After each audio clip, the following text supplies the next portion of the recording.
session? We do. Would you like to do that now? Yeah, Mike, we need to go in executive, correct? Yes, correct. Yeah, we can do that now.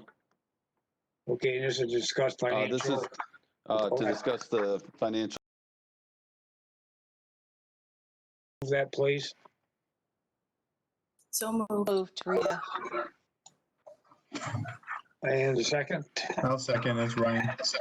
Thanks, Ryan. All in favor? Aye. Aye. Okay, carried then. We'll go into executive session when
Okay, thank you. May I have a motion to go out of executive session back into our regular meeting? So moved. I'll second. I'll second. Thank you. Questions, comments? All in favor? Aye. Opposed? Carried. Thank you. So we'll proceed on with our agenda, which would be to look at and approve the minutes of our July 15th meeting. I have a motion to do the same. So moved, Kim. Thank you, Kim. And a second. Second, this is Janice. Thank you. Any other questions or comments? All in favor? Aye. Opposed? And carried. Finance Committee, that's you, Doreen, to begin with, I believe. I have four checks to present today. Checks number 293 through 296, totaling $82,270.55. There was a check for $65,000 to the Rochester Folk Art Guild for their loan. I believe that's going to close this week. And there was a check for $15,000 to Insight Architecture, I believe, for work on the DRI project.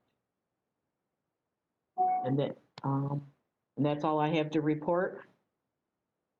If anybody has any questions? Hearing none, we have a motion to accept the finance report. So moved, Rita. Thank you. Kim.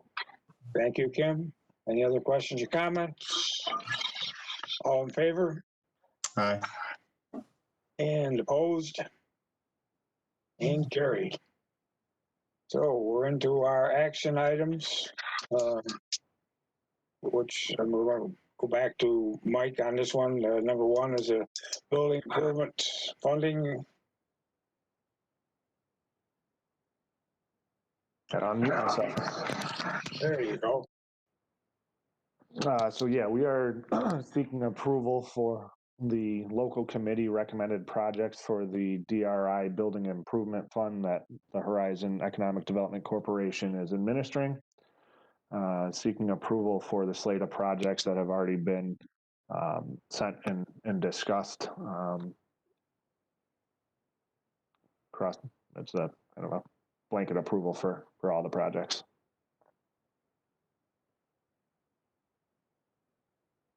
Yes, you could do that through one resolution, one motion. Thanks, Russ. Sorry, I'm having trouble figuring out how to unmute, poking everything. Okay, well, that'll save us some Let me time. just add, I need to abstain from a couple of the projects as they have a lending relationship with the bank. So if we're gonna do it as a slate, which is fine, and I'm supportive of that, but I need to abstain from the vote. Okay, I think we probably have enough positive votes to carry it, so. You need a roll call on this, Doreen, or just a regular vote? I think just a regular vote. Okay, so may I have a resolution then to approve these application funding projects? So moved, Rita. Moved, Kim. Okay, Second, Kim. okay, very good. Any other questions or comments? I'll ask for all in favor? Aye. Aye. Aye. Opposed? Abstentions? Yes, I abstain. Okay, carried with one abstention.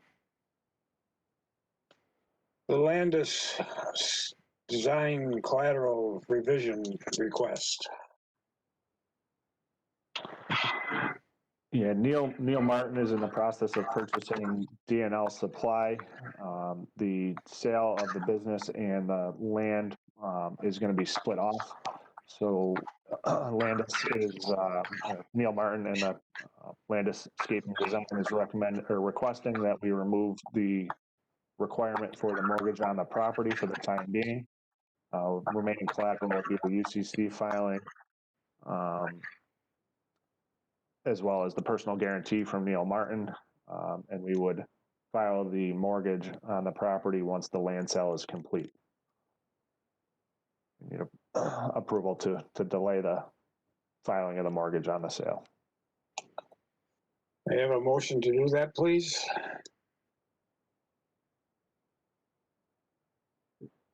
Move, Kim. Thank you, Kim. And a second. I'll second. Thank you, Bill. Any other questions or comments on this one? If not, all in favor? Aye. Opposed? And one abstention. Abstentions? Yep. One abstention, okay. So that one is carried with one abstention. Note one abstention. Finger Lakes Rail Rider collateral request, revision request. Right? Finger Lakes Rail Riders is requesting a revision to the current collateral on their loan that has yet to close. They are suggesting removing the personal guarantee for Michael Morton. In return, they will transfer funds to a account that will allow us to secure it by filing a lien on the account. Excuse me.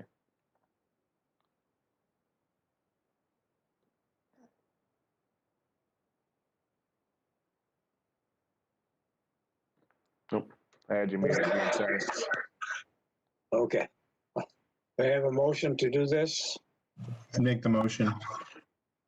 Okay, thank you, Ryan. Seconded, Kim. Thank you, Kim. Questions or comments? Any discussion? All in favor? Aye.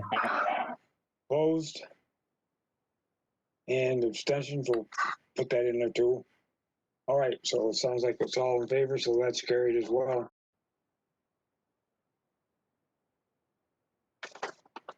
The agenda that I have says next meeting.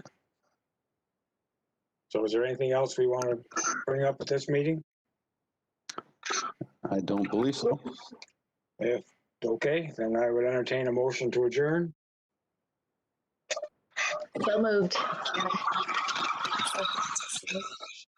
And all in favor? Aye. Aye.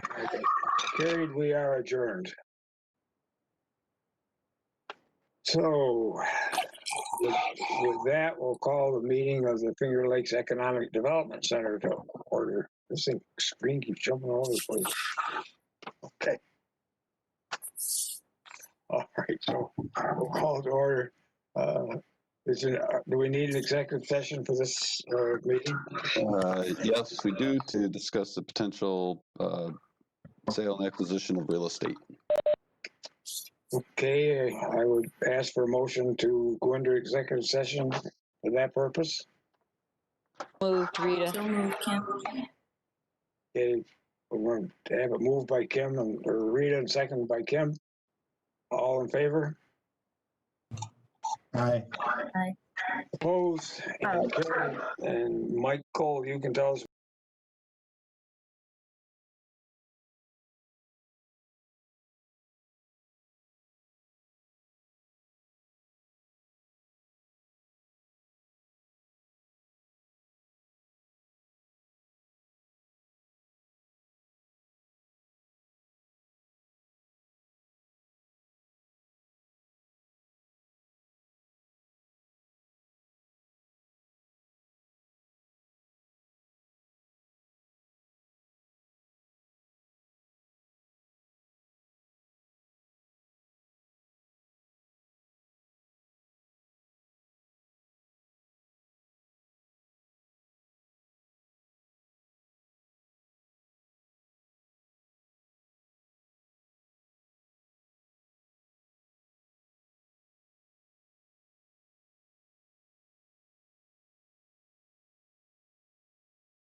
public life.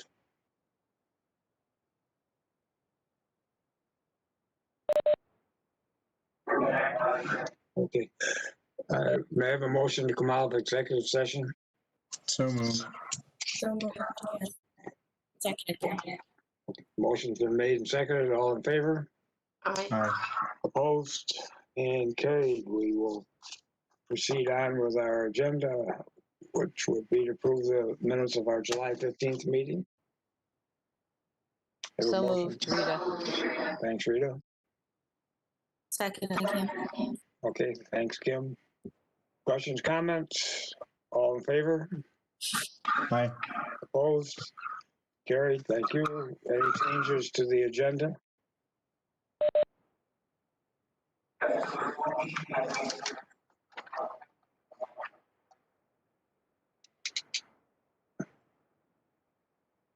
Okay. Yes. Loan management, okay. Got that. Okay, thank you. Doreen, finances, Okay. please. I have check number 5275 to 5312. And the total is $72,984.21. There's a check for $60,000 to the Finger Lakes Winery for their loan. I don't know if anyone's got any other questions on anything. I don't think I have anything else. It sounds like that check might need to change. Depending on if that's gonna move forward with a different borrower, it's probably gonna need a different, be payable to somebody else. I think that Mike and I worked that out yesterday, so I think it's correct. Oh. We were a little confused too, so maybe you could be right, Ryan. No, I'm pretty sure we have the check set up properly now, that we drafted the check knowing that it was going to the board today in anticipation. We should be all set. Okay, may I have a motion to accept the treasurer's financial committee report? So moved, Rita. Thank So you. moved. Okay, got a motion and a second. All in favor? Aye. And opposed? Thank you. Okay, now our management reports. Doreen, you're right at the top of the list. Okay. The only update I have is I met with the benefit specialist person, Marie Treat from Matson and Kellogg Benefits Group. She found a health insurance comparable to what I currently have that I get off the exchange. Plus dental, and I could add vision. And you can also add, she had life, disability, a whole bunch of other things, but for now I'm just gonna do the health insurance, the dental and vision, and it's all cheaper than what we currently have, so we should be saving approximately $5,500 a year on that. And that will run starting September 1st to the end of August of next year. So I'm pretty excited about that. She came and met with all the other staff and had to get waivers signed and all that. Other than that, I think that's all I had to add. If anybody's got any questions? Any questions for Doreen? Okay, we'll go with Mike first.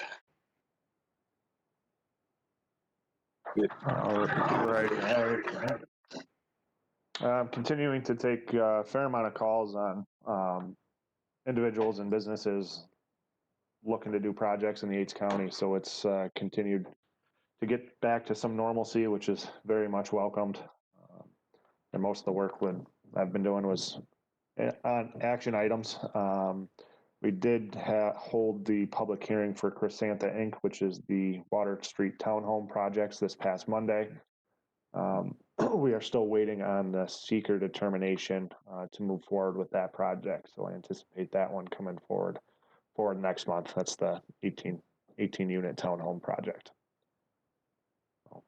Unless there's any questions on the management report, I don't have a whole lot more.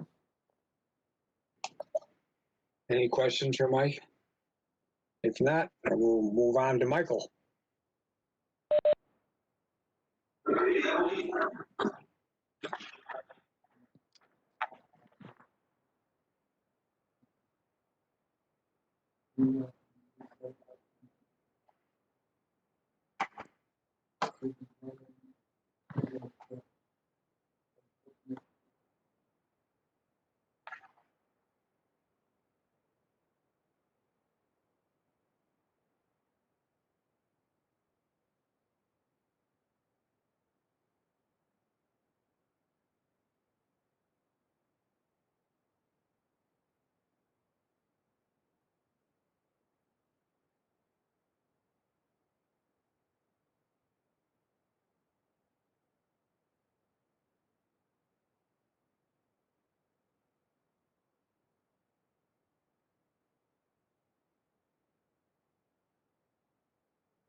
Any questions for Michael? Okay, Steve.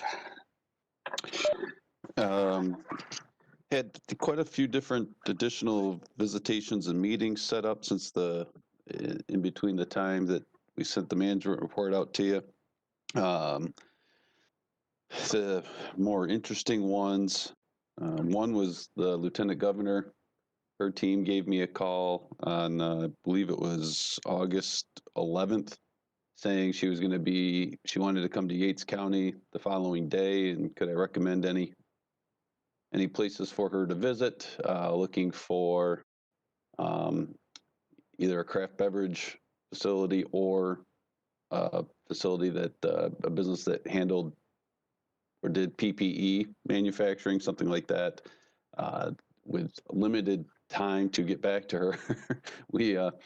I threw out the Laurentide Beer Company just because it had received some state funds to get open. And I knew as part of their partners there, they had both Barrington Distillers, which did produce some hand sanitizers for a while, and Anthony Road Wine Company, which had donated some masks and stuff. So it was a unique visit. I wasn't sure what it was about. And come to find out, it was just a tour. So she came in almost exactly to the minute she said she was going to come, which was 12:20. I introduced her to the owners of the Laurentide and Vineyard View Winery. Those owners were there. They're also a partner with Laurentide. She did a tour of the brewery, of the inn, and left, and went on to, I think, Naples or something like that. And she was pleased to see the growth. She loves this area. There was no speeches. There was nothing. It was unique. They left, and Tracy and Marla Hedworth, the owners of Laurentide, said, is this how they normally go? And I said, no, there's usually some speeches behind it. So it was kind of interesting. Staying on the state side, I think March, I heard it was like 10 months ago, I think was the last regional council meeting we had. We did have a steering committee meeting finally. So not the full-fledged board, but just the steering committee on the regional committee. And it, as you might expect, most of the discussions there were, what does the regional councils look like this year? There has been no award whatsoever, announcement of any funding. So if you notice by this point, I'm usually trying to go through project scoring on all the different applications. They've never even opened it this year. So it's more about trying to come up with a strategy to help businesses, I guess, survive post-COVID. There were some discussions on, well, how about we just let all the businesses open? Those came from some elected representatives, which I was surprised. And we we was said, well, that's not necessarily our say to do here, so let's figure out how we can help them once they're allowed to open. So okay, I guess that'll work. So the frustrations on that just continue to grow. Talking to local businesses, and you hear them. The probably the most common response I hear now from local businesses is they're open, they're doing okay, they're just waiting for the hammer to drop again, because there has been absolutely no foreshadowing at all by the governor. It's been nonstop. Just here's what the rule is today, with no ability to plan on this stuff, and it's been wildly frustrating for all involved. Those concerns and frustrations come through every single time we have a control room call, which we're down to just twice a week now, Mondays and Thursdays. It's really frustrating. Even, I mean, it's not.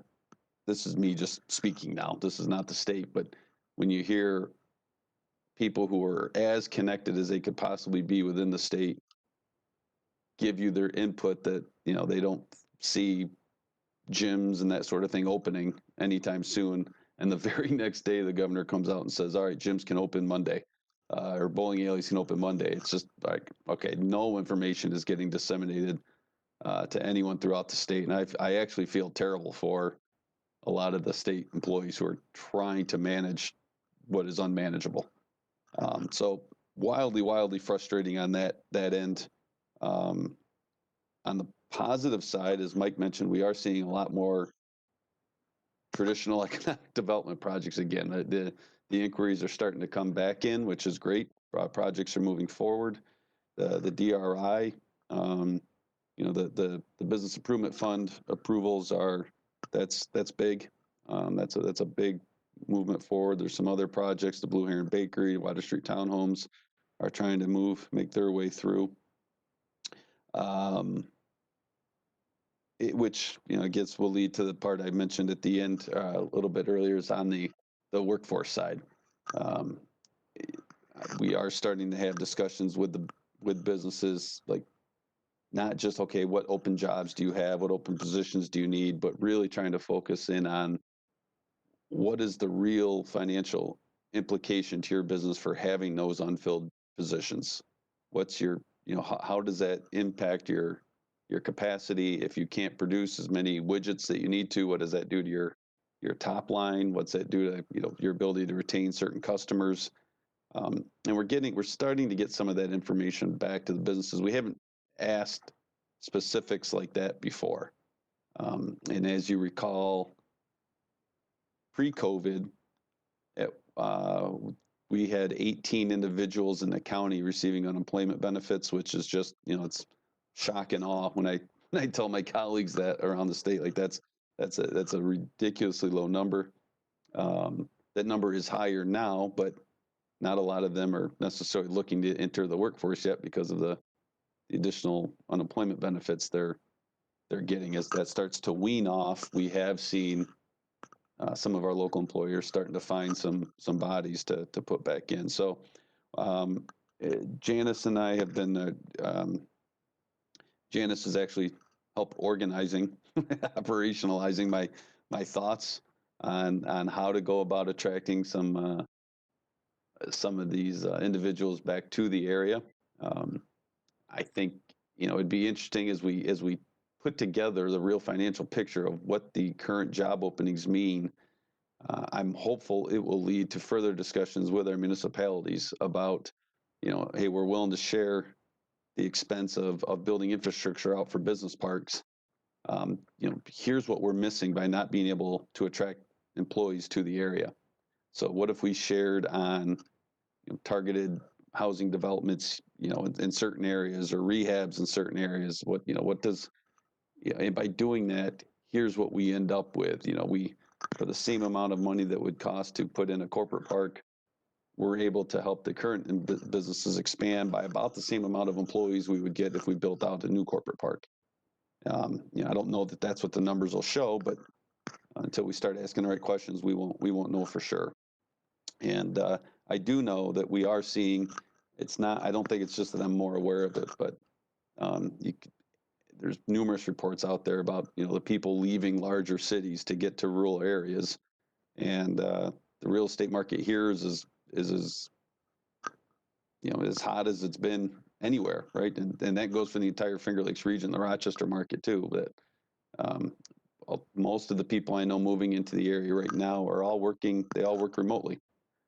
So it's interesting to see that what at one point where we used to think that maybe our location was a little bit more challenging to live in because of its location not being being 45 minutes or so from a large population center, now all of a sudden becomes an advantage. So if we get the right marketing behind it, the right inventory for people, the right amenities they're looking for, I think we really stand a chance of being able to see a different kind of skill set enter this market. I think that's generally what I have. Happy to answer any questions or comments, input from anyone. Steve, at one time, the Chamber of Commerce did a business survey. I don't know, that was when Mike was doing it. I don't know if they still do that, but they would survey the various big business sectors in the county. I always felt there was some good information that came out of that. I don't know if the Chamber's doing it again or if it's something that we might be able to help them with. I mean, the questions are pretty straightforward. I think it's just a matter of getting it out there. You talk about their wage survey? Yeah, their wage survey, yes. I mean, I don't know if they're doing it or not. The that Jobs EQ database that we subscribe to provides some really detailed information that can give us a lot of that same information, and then we can actually compare it to the surrounding counties as well. So I don't know if they're still doing it or not, but if you're looking for some information, Gene, it's a pretty easy tool to navigate through. I can get you a lot of that information. Speaking to the demand for jobs right now, one of the aspects of the tool I just discovered is you can get a breakdown of over the last 30 days, the amount of online job postings for your county.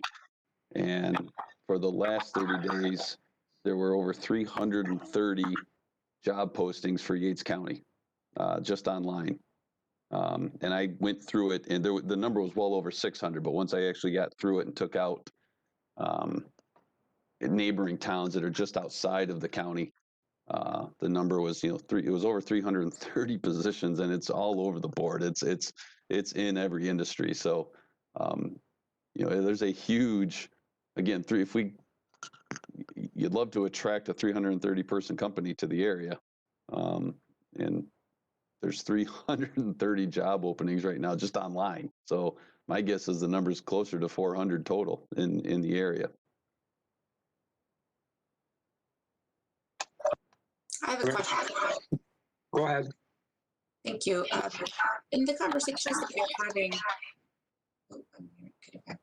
are you seeing any discussion about increasing the internet capacity, especially if more people are coming this way or as people are working more remotely, school systems using more internet? Is there anything happening that you're seeing to increase the capacity for internet for folks to be not only in the town, but in the outer areas of the county as well? So Noni Flynn at the county, they put forth that USDA grant and received, I think it's closer to $10.4 million now to expand broadband. It's specifically 2 parts of the county that are underserved. And there's a committee that Noni is forming or has formed. Bill might have more information on that. But there's a study going on right now to figure out exactly what that network would look like, where it would go, that sort of thing. So the timing there is actually phenomenal, right? That there's some money out there to extend it to those areas, and it still won't, I don't believe, there's still gonna be a challenge to reach all the rural areas, but this should help, take out a chunk of it anyways.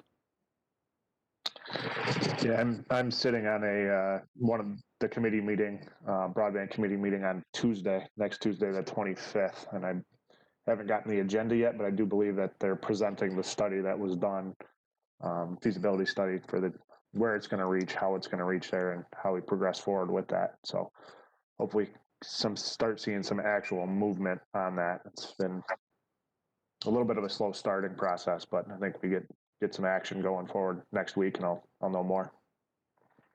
Yeah, we had a report from STN at our last legislative meeting, and there's a Fujitsu study that we're basically waiting on. But at the same time, the county is going forth with the USDA. We're not waiting for the Fujitsu study necessarily, because that can hold things up. So, but anyway, things are progressing very nicely actually right now with the USDA. So.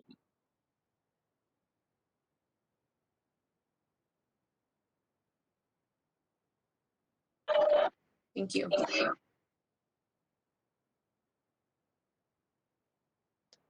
Steve, to go back to that report that you were talking about, is that public information?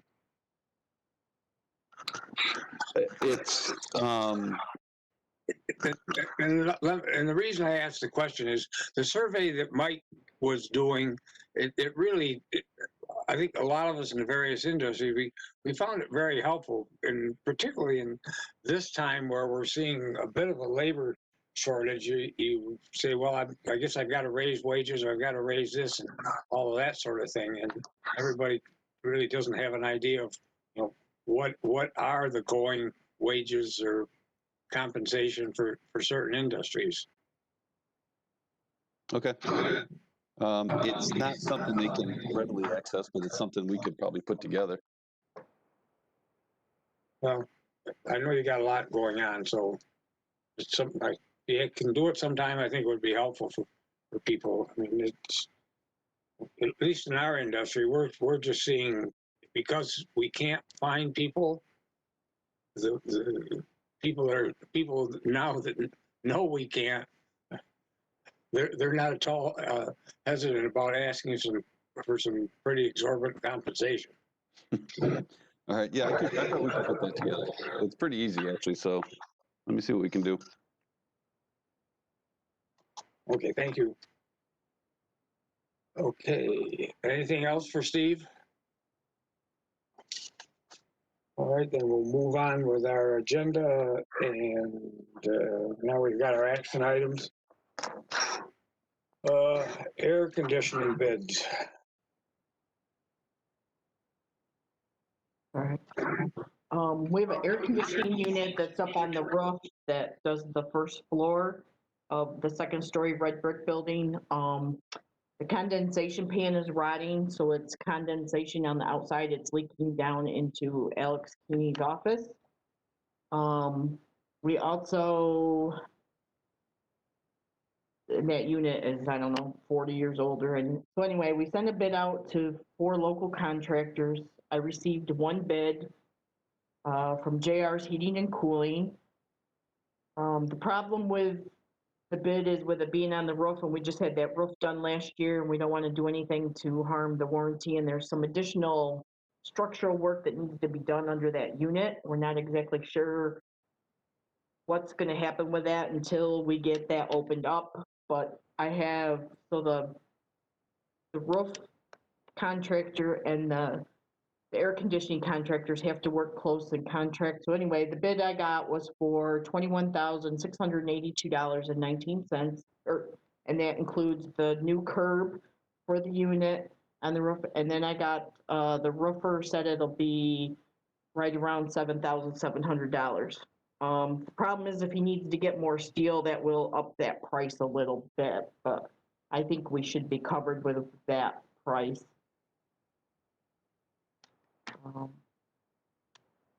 I'm disappointed we didn't get more bids. I'm open for, there's a 4 to 6 week lead time on parts for the air conditioning unit. And a couple week for the steel for the roofing part. So I know I'm looking for approval for that. I don't know if anybody's got any questions. Is the total bid 21,000? No, it's gonna be With the steel? $29,382. It could be up a little bit more. Is this from one company or two companies? Are we? Two companies, Okay. 21,000 from JR's Heating and Cooling, and the 7,700 is from the DE Miller Company, who did the roof. We wanted him to come back because we didn't want to do anything to our roof warranty. Okay, so our motion, if we decide to go forward, would be with two separate companies. Correct. All right, just wanted to make sure. All right.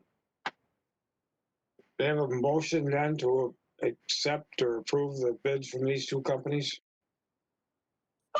So moved, Kim. Seconded. Other questions or discussion? All in favor? Aye. Opposed? I do know from just personal experience that just about every contractor and construction person in the world is overwhelmed. So it doesn't surprise me that it's going to take this long to get somebody in. Okay. Benton LLC.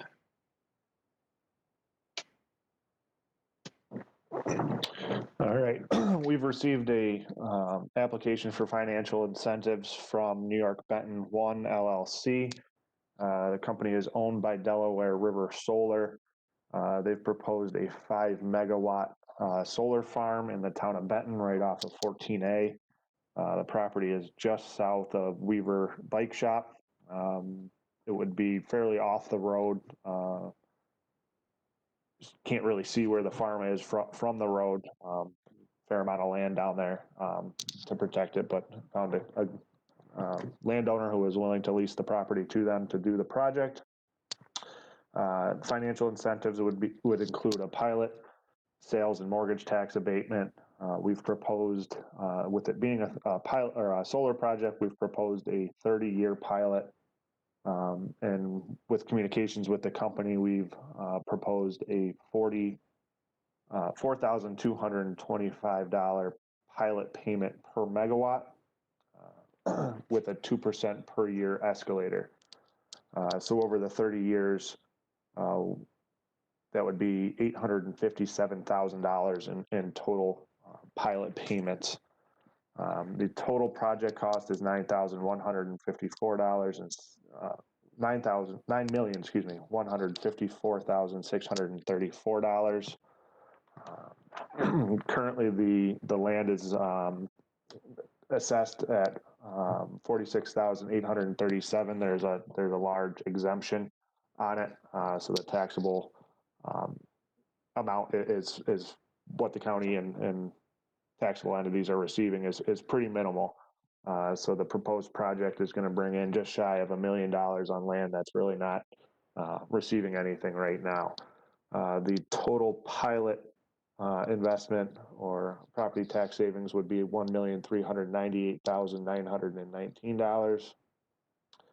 Sales tax abatement proposed at $415,718, and mortgage tax abatement $44,324.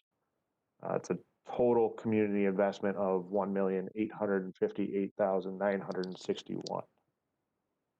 Again, we used a pretty the high end of the assessment value. I've talked to the town assessor that she said it could be anywhere from $450,000 to $750,000 per megawatt. So we used the high end of that assessment to show what the potential tax savings would be. The total new assessment would be $3,755,000, showing the largest amount of community investment. So it very well could be lower. Just haven't finalized what that assessed value would be. But again, wanted to be conservative in our numbers and show what that total community investment would be. So we have received the initial and public hearing resolution from Russ and his team, and we're looking to seek approval to move forward with the public hearing on the solar project. Yeah, just to jump in here a little bit, a couple things that by talking conservative, what we're saying is that we use the very highest end of what we think the proposed savings are to the company. I should say in reality, there's at least some chance that the actual amount saved will be less than that, which is okay. We can always come in under what we said the total potential savings are. It's when we go over that the state tends to get a little testy. So we're showing what we believe the highest end of their savings to be. As far as the project itself, the terms of it, there was some negotiation back and forth. Once again, Heather Daniels at Tompkins County Economic Development. She was helpful in the early stages. They've done, actually her and Russ. Russ has helped Tompkins on that. Have worked with Delaware Solar over in Tompkins County. So there was some idea of what the actual pilot payments have been, and they do kind of bounce all over the place, but the number we got to is I think reasonable.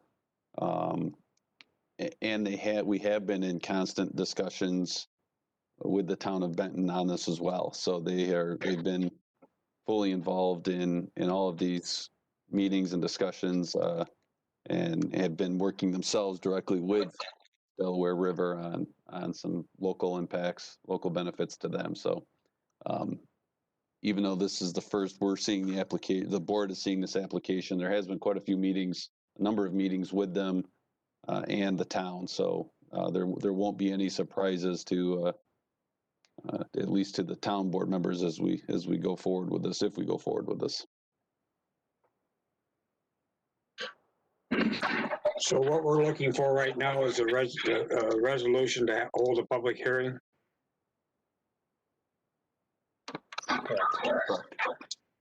Okay. This bill, I don't have a problem with the public hearing, but I was just curious, 5 megawatt farm, how many acres is that?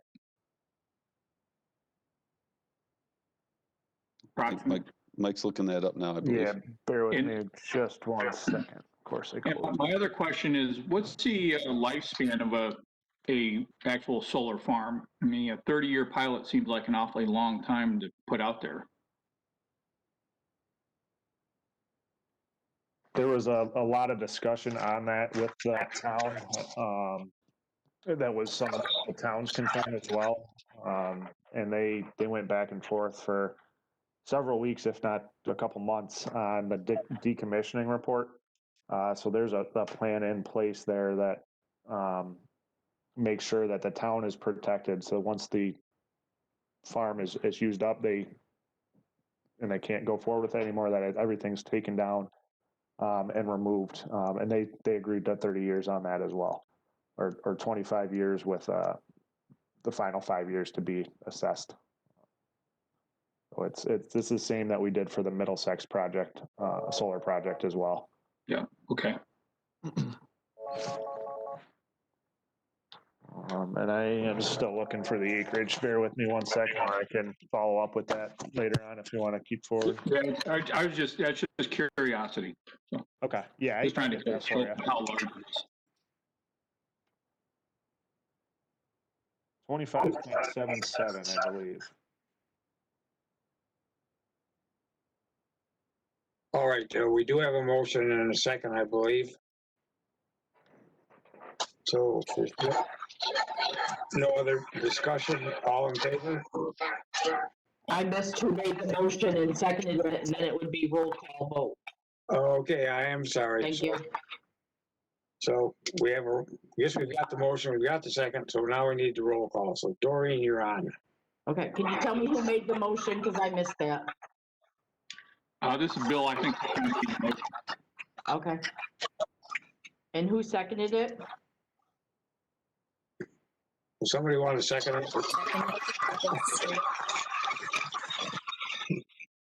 gets a little bit garbled at times. Okay, so roll call. Doreen, please. Jean, Yes. Rita. Rita? Okay. Kim, Yes. Bill, Yes. Yes. Ryan, Yes. Serene, Yes. Janice. Yes. Thank you. Okay, that motion is carried. Thank you, everyone.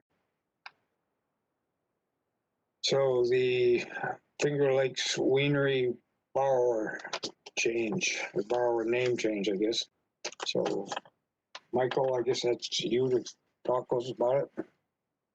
Yep, the Finger Lakes Winery was approved for a $60,000 loan at 1% over 7 years.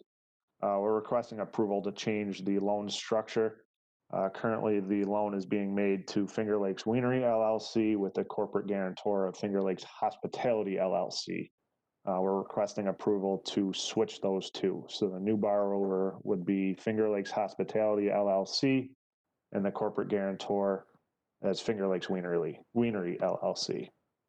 Reason for this is the current corporate structure. Entity purchasing and doing the renovations, purchasing equipment and doing renovations will be Finger Lakes Hospitality LLC. I'll make the motion. I'll second. This is Serene. Any questions or comments, discussion? All in favor? Aye. Aye. And opposed? And carried. And I believe, Michael, you wanted to bring up about some software purchase?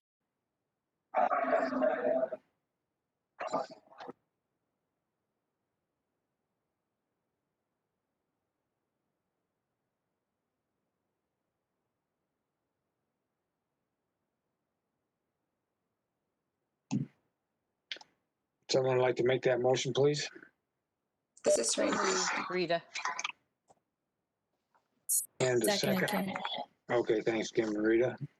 Questions or comments, discussion for Michael?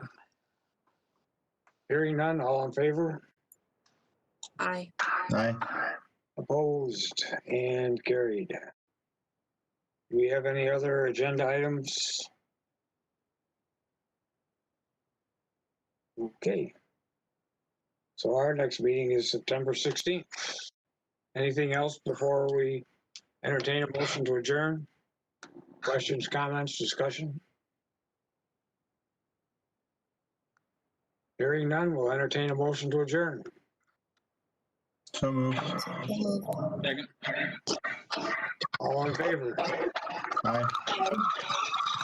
And carried. Thank you, everyone. Take care. Thanks, everybody.